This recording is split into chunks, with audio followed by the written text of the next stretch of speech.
अस्सलाम वालेकुम। आज काफ़ी दिनों बाद मैं आपसे मुखातिब हूँ क्योंकि मैं पाकिस्तान आया हुआ था ईद हॉलीडेज़ पर और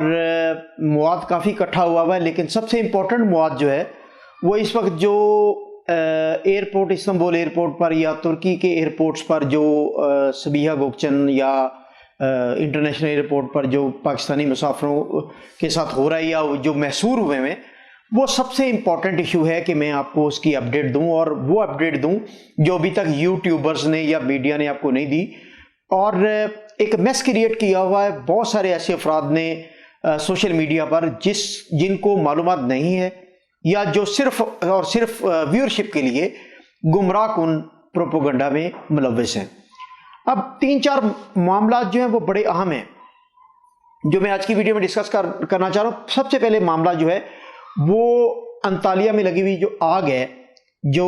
100 से ज़ायद मुकाम पर लगाई गई और उसमें बड़ा डैमेज हुआ, जंगलात डैमेज हुए, इंसानी जानों का ज़िया हुआ, जो जानदार हैं उनका बड़ा नुकसान हुआ। लेकिन ये कॉन्स्पिरेसी थ्योरीज हैं, यूट्यूबर्स और जो नॉन जर्नलिस्टिक अप्रोच के लोग हैं वो गुमराह कुन प्रोपोगंडा कर रहे हैं, तो उसकी तहकीकात अभी जारी हैं और उसमें हर पहलू पर टर्किश हुकाम और इंटेलिजेंस इदारे जो हैं वो तहकीकात कर रहे हैं कि किस किस एंगल पर थर्ड पार्टी है, फर्स्ट पार्टी है, क्या अज़ाइम, क्या मज़मूम मकासद थे उन सारे मामला के, उस पर अभी कोई फाइंडिंग नहीं आई। इसलिए उसके बारे में कॉन्स्पिरेसी थ्योरी जो है वो गर्दिश कर रही है, उसको मैं क्लियर करना चाह रहा हूँ कि उसके तनाजुर में कुछ लोगों ने अंतालिया की आग को जवाज़ बना के इस्तांबुल में आग लगने का और फिर ख़ास तौर पर कुछ यूट्यूबर्स ने और कुछ ऐसे अनासर ने जो डिस इंफॉर्मेशन फैला के पैनिक करना चाहते हैं, उन्होंने ये कहा कि इस्तांबुल में भी आग लगी और ख़ास तौर पर ऐलान किए गए कि पाकिस्तानी जो है वो घरों से ना निकलें। मतलब ये इंडिया देना कि लोग जो है वो गैर मुल्की महफूज नहीं हैं, ख़ास तौर पर जो वो लोग जो सिटीजनशिप के लिए या वहाँ जिन्होंने प्रॉपर्टी खरीदी है उनको इंडिया दिया गया, खबर दी गई जो कि झूठ पर मबनी थी और मन घड़त प्रोपोगंडा था कि वो घरों से ना निकलें। और ये बिल्कुल ऐसा कोई पैनिक नहीं है। इस्तांबुल में मेरे हंड्रेड्स दोस्त हैं, टर्किश भी, गैर मुल्की भी और पाकिस्तानी भी, इंडियन भी। उनसे मैंने रब्ता किया, मैंने पूछा कि क्या सूरत हाल है, तो ऐसी किसी खबर की कोई तस्दीक नहीं हुई। तो ये एक मन घड़त प्रोपोगंडा है, इस पर बिल्कुल कान ना धरें और इसका एजेंडा क्या है वो मुझे नहीं मालूम, लेकिन ये गुमराह कुन प्रोपोगंडा है। अच्छा, उसके बाद अब हम आते हैं सफरी पाबंदियों पर। तो ये की जा रही थी कि सफरी पाबंदियां जो है वो ख़त्म हो जाएंगी 1 अगस्त से, लेकिन एक बहुत बड़ा जो शॉकिंग न्यूज़ वो ये कि ना सिर्फ टर्किश गवर्नमेंट ने करंटीन कंटिन्यू किया बल्कि उन्होंने जो सरकारी फैसिलिटी है उसको भी विड्रॉ कर लिया और उन्होंने सिर्फ और सिर्फ जो मुख्तस किए हुए 4 होटल इस्तांबुल में और अंकारा में 3 होटल जो हैं उनमें करंटीना कॉस्ट के साथ उन्होंने कहा कि हम आपको करंटीना की सहूलत देंगे, लेकिन उसकी कॉस्ट जो है वो मुसाफिर बियर करेगा। जिससे हुआ ये कि 1 अगस्त को जो फ़्लाइट्स गई उसमें तकरीबन 80 से 90 के करीब मुसाफिर, बच्चे, ख़वातीन वो महसूर हुए और वहाँ पर बहुत बड़ा एक मैस क्रिएट हुआ एयरपोर्ट पर। मालूमात ना होने की वजह से, लोगों के उसके बारे में अवेयरनेस ना होने की वजह से, और जिस पर जो हमारे एम्बेसडर और हमारे council general Bilal Khan Pasha Istanbul के, उन्होंने रिक्वेस्ट पर मैंने भी उनसे शेयर की मालूमात, उन्होंने उस रिक्वेस्ट पर उन्होंने एयरपोर्ट पर अपने हुकाम भेज के उन्होंने उनसे डायलॉग किया और उनको 1 अगस्त वाले मुसाफिरों को कोई रिलीफ दिलवाया। अब उस रिलीफ के बाद हुआ क्या? उस रिलीफ के बाद ये हुआ कि हमारे पाकिस्तानियों ने कहा कि जुगाड़ लगेगा, वह मैस क्रिएट करेंगे और हम जनाब शुरू गोगा करेंगे, तो फिर एम्बेसी या कौंसलेट हमारा जो वो इंटरवीन करेगा और हमें इस तरह का कोई रिलीफ दिलवाएगा, जिसकी बुनियाद पर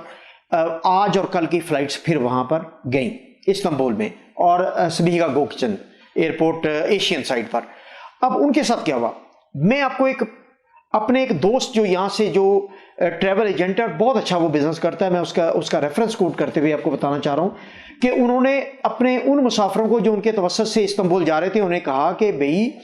वहाँ पर 2000 पर लीरा कॉस्ट है और कीमती होटल जो है उनमें उन्होंने करंटीना का कहा है, 4 होटल मुख्तस किए।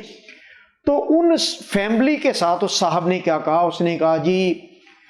ہم کوشش کریں گے جگاڑ لگا کے وہاں سے نکلیں کسی طریقے سے۔ اب ہماری جگاڑو قوم جب وہاں آج پہنچی ہے ایئرپورٹ پر،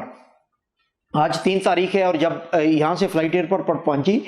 تو بدقسمتی کی بات یہ کہ اگر انہیں جگاڑ لگانا تھا تو کم از کم انہیں بیک اپ کا اماؤنٹ، اگر وہ اپنی فیملی کے ساتھ گئے تھے تو بیک اپ کی اماؤنٹ ان کے پاس ہونی چاہیے تھی۔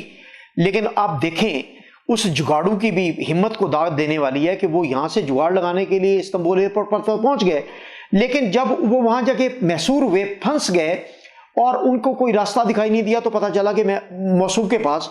اپنی فیملی کے قرنطینہ کے پیسے بھی نہیں ہیں، جس کی بنیاد پر انہیں واپس ڈیپورٹ کیا جا رہا ہے۔ ابھی کی اطلاع میں آپ کو بتا رہا ہوں، اس وقت 3:30 کا ٹائم ہے، اور اس وقت یہ میس اس وقت استنبول ایئرپورٹ پر یہ کریٹ ہوا ہوا۔ اچھا، اب یہ کہ آج ایک اور نوٹیفیکیشن جاری ہوا، وہ بھی میں آپ سے شیئر کرتا ہوں کہ ترکش حکام نے کیٹیگوریکلی کہ آج نوٹیفیکیشن ایشو ہوا۔ سبیہ کوکچن پر کیا ہوا، کچھ لوگوں نے شور و غوغا کیا، انہوں نے کہا کہ اس طرح وہ کوئی ہمدردیاں سمیٹ لیں گے، تو نہ صرف وہ ڈیپورٹ ہوئے، انہیں واپس ایگزٹ کیا گیا، بلکہ ان کو بین بھی کر دیا گیا کہ وہ دوبارہ وہاں پر نہیں آئیں گے۔ ترکی انہیں الاؤ نہیں کرے گا، دوبارہ نہ ویزا جاری کرے گا، نہ انہیں ملک میں آنے کے لیے الاؤ کرے گا۔ تو یہ بیسیکلی ہماری بدقسمتی، جو سرکاری فیسلٹی کا ختم ہونا، وہ بھی ایک بہت بڑا ہمارے لیے معمہ ہے، اور اس کی معلومات میرے پاس ہیں چند، لیکن میں شیئر نہیں کرنا چاہ رہا کیونکہ میں نے ان سے وعدہ کیا ہوا کہ میں اسے پبلک نہیں کروں گا، لیکن اس میں بھی ہماری قوم کا بہت بڑا ہاتھ ہے۔ وہاں پر جو ہوتا رہا، جو سرکاری فیسلٹی میں ہوتا رہا، اس کے بارے میں ایک مفصل ویڈیو بناؤں گا ابھی، کیونکہ میں نے وعدہ کیا ہوا کہ ابھی معلومات میں آن ایئر نہیں کروں گا، تو اس لیے یہ سیگا راز بھی میرے پاس ہے، لیکن میں اسے پرمیشن کے ساتھ آپ کے ساتھ شیئر کروں گا وقت آنے پر۔ اب جو نیا نوٹیفیکیشن آج ایشو ہوا، اس پر میں آپ کو یہ بتاؤں کہ انہوں نے 6 ممالک کو، بھارت، بنگلہ دیش، برازیل، سری لنکا اور ساؤتھ افریقہ اور نیپال جو ہے، انہیں انہوں نے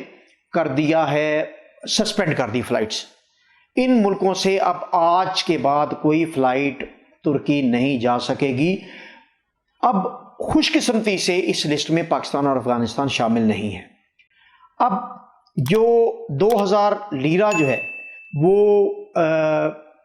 پر پرسن پر ڈے، وہ 20,000 لیرہ ایک قرنطینہ کاسٹ کوئی بھی افورڈ نہیں کرتا،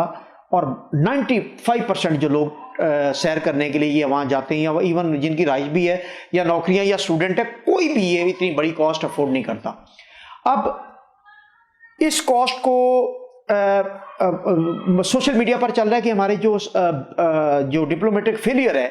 اس کی وجہ یہ سارا کچھ ہو رہا ہے۔ بھائی اگر ڈپلومیٹک فیلئر ہوتا تو آپ ان 6 ممالک کے ساتھ افغانستان اور پاکستان بھی آج فلائٹ کی سسپینشن میں شامل ہوتے، اور ان لمٹڈ ٹائم کے لیے ابھی فردر نوٹیفیکیشن تک انہوں نے ان کو سسپینڈ کر دیا ہوا ہے۔ تو آپ کے پاس کم از کم یہ آپشن تو موجود ہے کہ آپ کم از کم ایمرجنسی میں ترکی پہنچ سکتے ہیں، اور وہاں پر اب جو معاملہ ہے 2000 پر ڈے پر پرسن کا، یہ معاملہ میں آپ سے شیئر کرنے جا رہا ہوں۔ آج بہت سارے افراد وہاں محصور ہیں ایئرپورٹ پر، اور انہوں نے میرے سے رابطہ کیا، میں نے بلال خان پاشا صاحب سے ریکویسٹ کی، ان سے کانٹیکٹ کیا کہ کچھ اسٹوڈنٹ ایسے ہیں جن کا فائنل ایئر اور تھیسس کے لیے وہ وہاں پر آئے ہیں۔ اب 20,000 لیرہ ایک اسٹوڈنٹ، اس کی 2 سال کی فیس سے بھی زائد اماؤنٹ ہے جو قرنطینہ میں اس کو پے کرنی پڑ رہی ہے، تو وہ افورڈ نہیں کرتا اسٹوڈنٹ کیونکہ صاحب استعداد کار نہیں ہوتا، اس لیے وہ اس اماؤنٹ کو بہت بڑی اماؤنٹ گردانتا ہے، اور اس میں کوئی شک بھی نہیں ہے۔ تو وہ اصل میں انہوں نے بھی جلد بازی، جیسے میں نے ایک اپنے دوست کا فیملی سمیت جو وہاں ہمارا پاکستانی پہنچا، جس نے کہا جگاڑ لگاؤں گا، اور بیک اپ کے لیے پیسے بھی نہیں لے کے گیا، اسے ڈیپورٹ کیا جا رہا ہے۔ تو آپ کم از کم اگر جگاڑ بھی آپ کے مائنڈ میں ہے تو خدا کے لیے بیک اپ کے لیے پیسہ تو آپ لے کے جائیں اگر آپ جانا چاہتے ہیں۔ ہمارے اس دوست نے جو ٹریولنگ ایجنٹ ہے، اس نے اسے بار بار منع کیا کہ آپ نہ جائیں، ابھی ویٹ کریں۔ اب جو آپ کو خوشخبری میں دینے جا رہا ہوں، جو اچھی خبر ہے، جو پینک سے نکال لے گی ہمیں، وہ یہ ہے کہ آج میری بڑی تفصیل کے ساتھ بلال خان پاشا صاحب کے ساتھ بات ہوئی کہ یہ ہو کیا رہا ہے اور ہمیں کیا کرنا چاہیے۔ تو انہوں نے بتایا کہ کل ایک ہائی لیول میٹنگ ہوئی جس میں ہمارے ایمبیسڈر، ہمارے کونسلیٹ جنرل وہ شامل تھے، اور ترکش حکام کے ساتھ میٹنگ ہوئی۔ 3 پوائنٹس جو ہیں وہ انہوں نے ریز کیے ہیں جس پر ورک ہو رہا ہے، جو چند دنوں میں انشاءاللہ آپ کو خوشخبری کی صورت میں مل جائیں گے۔ یہ میں آپ سے شیئر کرنے جا رہا ہوں۔ नंबर एक, उन्होंने कहा कि हमने पहला पॉइंट ये लिया कि वो स्टूडेंट जिनके लास्ट ईयर है, जो ऑनलाइन क्लासेस नहीं ले सकते, जिनका थीसिस है या कोई ऐसा मामला है जिनको पहुंच के यूनिवर्सिटी में सबमिट करना और उसके साथ उन्होंने कोई इंटरव्यू वगैरह भी है या उनकी जो फाइनल जो प्रोसेस होता है उनकी ट्रांसक्रिप्ट का वो है, तो उसके लिए होटल की बजाय उसी मुतलका यूनिवर्सिटी से नोटिफाई किया जाए कि वो उस यूनिवर्सिटी के हॉस्टल में करंतना करेगा और उसकी कोई कॉस्ट नहीं होगी। स्टूडेंट इस कॉस्ट से उनको इस्तिस्ना मिल जाएगा। नंबर एक, जो डायलॉग हो रही है तुर्किश हुकाम और पाकिस्तानी हुकाम के दरमियान। नंबर दो,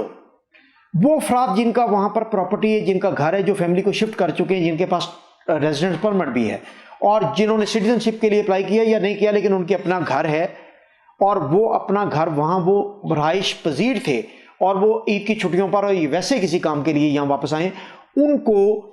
अलाउ किया जाए कि वो वापस आएँ अपने घर में और उनको उनके घर में करंतना की सहूलत दी जाए। ये दूसरा अहम पॉइंट जो हुकाम के दरमियान कल डायलॉग हुआ और कुछ दिनों में इसका रिजल्ट सामने आ जाएगा। नंबर तीसरा पॉइंट, जो लोग छुट्टियों पर आए थे ईद की, जो वहाँ नौकरी कर रहे हैं, जिनकी 5-6 हज़ार लीरा तनख्वाह है, वो 20 हज़ार लीरा अगर देंगे तो 4 माह की तनख्वाह उनकी करंतना की कॉस्ट में निकल जाएगी। तो ये एक बहुत बड़ा इशू है। या अगर वो नहीं जाएंगे तो उनकी नौकरी चली जाएगी। तो ये दोनों सूरतों में उनके लिए भी ये कहा जा रहा है कि ऐसी फैसिलिटी इन 4 होटल से हट के जो 1600-2000 लीरा तक पर नाइट कॉस्ट है जिनकी, होटल ऐसे ऐड किए जाएं उन अफराद के लिए, टूरिस्ट के लिए या उन जॉब पेशा अफराद के लिए जिनमें 200-400 लीरा, 500 लीरा, 600 लीरा तक की कॉस्ट हो, और वो होटल ऐड कर दिए जाए उनकी चॉइस पर कि जो कम जो इनकम जिनकी है अफराद की, वो वहाँ पर अगर नौकरी कर रहे हैं या वहाँ पर उनकी रेजिडेंस है या वहाँ पर उनका कोई कारोबार है या वहाँ पर वो स्टूडेंट के तौर पर हैं, उनको तो वो हॉस्टल में ले जाएंगे, लेकिन बाकी अफराद को वो ऐसे होटल अलाउ कर दें। 8-10 होटल और ऐड कर लिए जाएं जिन होटल की पर नाइट कॉस्ट बड़ी कम है, ताकि उनको बहुत ज़्यादा खर्चा ना पड़े। 100, 200, 300, 400, 500, 600 जो भी इसके फ्रेमवर्क के अंदर होटल्स हैं उनको ऐड किया जाए करंतना सेंटर के तौर पर, ताकि वो अफराद अपने घरों को पहुंच सकें, रसाई हासिल कर सकें और पीसफुली अपनी फैमिलीज़ के साथ वहाँ रह सकें। तो बहुत सारी डिसइंफॉर्मेशन प्लीज़ उन पर कान ना धरें। ना तो ये डिप्लोमेटिक फेरियल है, ना ये पाकिस्तानी हुकाम सोए हुए, डायलॉग जारी है। सिर्फ थोड़ा सा सब्र से काम लें। अगर किसी के पास कोई अफोर्ड करता है तो वो इन दिनों फ़्लाइट ले, वरना वो थोड़ा सा वेट कर लें। नई पॉलिसी के इजरा तक चंद दिन में इंशाल्लाह ये सारी चीज़ें मंजर यहाँ पर आ जाएंगी और इसकी नई नोटिफिकेशन के बाद बहुत सारे मतलब 100% या 99% अफराद जो हैं वो बासानी अपने घरों को वापस या अपनी नौकरी को वापस ज्वाइन कर सकेंगे, या स्टूडेंट जो हैं वो अपनी यूनिवर्सिटी को दोबारा ज्वाइन कर सकेंगे, और जो अफराद वहाँ पर कारोबार करते हैं वो भी अपने कारोबार को जाके संभाल सकेंगे। बहुत शुक्रिया।